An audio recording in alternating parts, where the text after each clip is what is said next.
Now I've got an interesting pattern for you today, folks, and this one comes to us from Samuel Headrick, a guy I went to school with back in Georgia in the 80s. Now it's a Mayfly. What's unique about it is the wing. It's kind of a new style. I don't know if it's really novel, but I don't think I've ever seen it, and I've certainly never tied a wing like this. It's just sort of a Wally wing, but using a synthetic, something like this. And I'm going to use MFC. This one's called Scales and Tails, but it's really just like a thin crystal flash, almost an angel hair. And I'm going to tie this one as a sulfur because, well, here on the Savage River, I fish sulfurs pretty much between May and September, and I'm going out in the morning, so it will be neat to have a couple of these in my box. But I think this style could pretty much imitate any Mayfly that you're going to tie with a wing. Now it is a little bit funky, but I think it's a kind of a cool pattern. Now, before I get into the tie, request for any of you Pennsylvania fishermen or who live there or are familiar with it. I'm going to be coming up there pretty soon, so stick around after the tie. I've got a couple questions for you. So there it is in the vise, just a little sparkle wing sulfur. It's kind of funky, but you know, I'm kind of digging this little wing style here. This is a size 14 standard length barbless dry fly hook, and I'm going to use some yellow thread and a 7/8 denier. I'll just catch it in and bring it back here toward the start of the bend. And for the tail, cream hackle barbs. I'm just using the same hackle that I'm going to use for the collar. So either a white or a light cream, and tied pretty long. It is a Mayfly.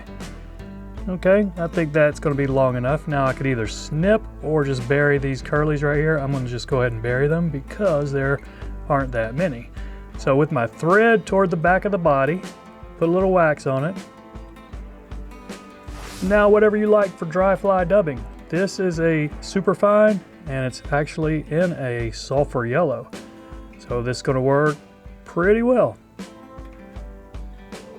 And that's about maybe a 2-inch noodle. Don't want it real long. Mayflies typically have pretty thin bodies, and I think we're going to be fine with that one right there. And now for the fun part.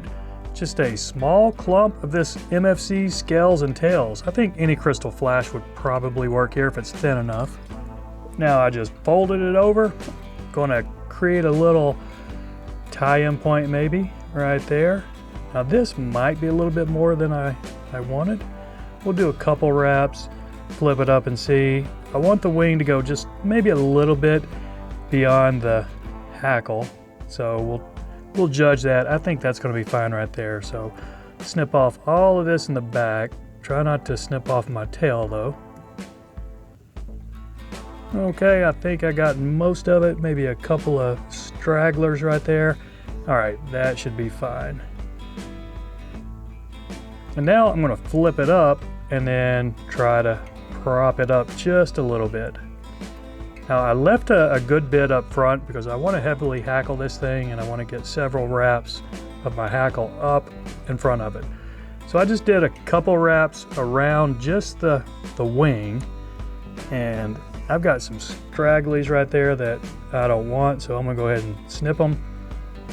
And I am going to split this just a little bit. I don't want to tie it spent, but I do want the wings just kind of going to either side. So let's see if we can pull this off. I'm not doing that great a job, but we'll put a couple of wraps right through. I'm going to try to anyway. So I got a wrap right there, back to forward. Now I'm going to go here with forward to back. Okay, now those wings are quite spent. I don't really want them that spent, so I'm going to pull them up and then just do a gathering wrap or two around it. So now I've got them kind of split, but not terribly spent. So I think that's going to work just fine. And now more cream or light ginger or even a white hackle would work right here. I think this one is going to be fine. This should put some barbs that are a little bit longer than a hook gap. And again, I'm going to heavily hackle this thing, so I'm starting a little bit back there on the body, and then several wraps up front. And I might want, 4 wraps or even more if I can get them in front of this wing. All right, so let's wrap it and see what it's going to look like.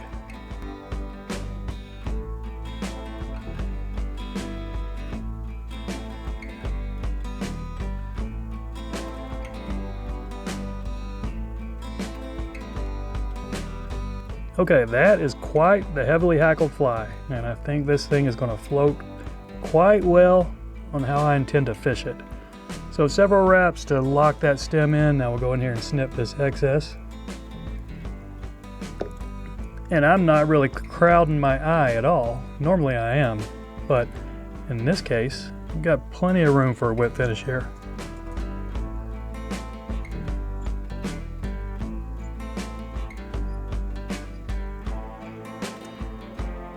All right, take a look, see if we got any cleanup. Nah, who needs some cleanup? It's gonna be a big buggy mayfly, but I think it's gonna fish just fine. So that's it, my friends. I appreciate you watching. Y'all take care, and we'll see you next time. All right, Pennsylvania folks, thank you for sticking around. Here's the deal. At the end of this month, it's July 2026 right now, my wife and daughter are going back down to DC for a long weekend. I've got a long weekend to go fishing, and I want to go hit some of the Pennsylvania waters. I'm thinking, well, I don't necessarily know. Maybe the Youghiogheny region, Meadow Run, and those. That's not too far, but I'm willing to drive anywhere that's, say, 2 or 3 hours from Cumberland, Maryland. And I'm going to be coming out, I think, July 31st through August 2nd. I guess that's Friday, Saturday, and Sunday. So I'm really looking for any water that is going to be fishable. Rivers that have enough water. I don't want to hit overpressure fish that where the water's too warm or too low. So if you've got any ideas where I can come for a couple days, let me know in the comments, and I'll do some research, and maybe I can make it up there. So that's it, my friends. I appreciate you watching. Y'all take care. See you next time.